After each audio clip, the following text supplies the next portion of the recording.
Hello friends, welcome to GS academy. இன்னைக்கு நம்ம Accenture regular office ஜாபை பற்றி தான் பார்க்க போகிறோம். இது ஒரு bulk recruitment for freshers. 2 positions கேட்டிருக்கிறாங்க. அப்ளிகேஷன் டெவலப்மெண்ட் அசோசியேட் 1, ரெண்டாவது system and application service associate கேட்டிருக்கிறாங்க. ஃபர்ஸ்ட் ஜாப் பொறுத்த வரைக்கும் அப்ளிகேஷன் டெவலப்மெண்ட் அசோசியேட் யார் அப்ளை பண்ண முடியும் அப்படின்னு பார்த்தீங்கன்னா, any degree in engineering. So UG in engineering இல்லைனா பிஜி இன் இன்ஜினியரிங் முடித்தவங்க இந்த அப்ளிகேஷன் டெவலப்மெண்ட் அசோசியேட்டுக்கு அப்ளை பண்ணுங்கள்.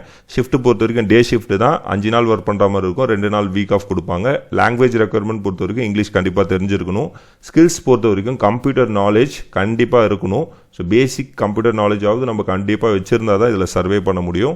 சேலரி பொறுத்த வரைக்கும் பர் மந்த்துக்கு 38,000 கிடைக்கும். இது எங்கே நம்ம ஜாப் கிடைக்கும் அப்படின்னு பார்த்தீங்கன்னா, சென்னை இல்லைனா கோயம்புத்தூரில் கிடைக்கும். ரெண்டாவது ஜாப் பார்த்தீங்கன்னா system and application service associate. இது யார் அப்ளை பண்ண முடியும்னா, பிஎஸ்சி முடித்தவங்க, பிசிஏ, பிபிஏ, பிஏ, பிகாம் முடித்தவங்க இந்த பொசிஷனுக்கு அப்ளை பண்ணுங்கள். Same salary and same location தான். ஸோ இந்த ஜாப் பார்த்தீங்கன்னா full time job, work from home opportunity கிடையாது. ரெகுலர் ஜாப், நம்ம ஆஃபீஸுக்கு போகிற மாதிரி தான் இருக்கும். ஸோ அப்ளை பண்ணுற லிங்க் வந்து நான் டிஸ்கிரிப்ஷனில் கமெண்ட் செக்ஷனில் கொடுத்துருக்குறேன். நீங்கள் இன்ஜினியரிங் கிராஜுவேட்னா ஃபஸ்ட் ஜாபுக்கு அப்ளை பண்ணுங்கள். ஆர்ட்ஸ் கிராஜுவேட், பிசிஏ, பிபிஏ முடித்தவங்கன்னா நீங்கள் செகண்ட் ஜாபுக்கு அப்ளை பண்ணுங்கள். இந்த மாதிரி நிறைய அப்டேட்ஸ் நீங்கள் தெரிஞ்சுக்கணுன்னா நம்ம சேனலை சப்ஸ்கிரைப் பண்ணுங்கள். தேங்க்ஸ் ஃபார் வாட்சிங் திஸ் வீடியோ. தேங்க்யூ.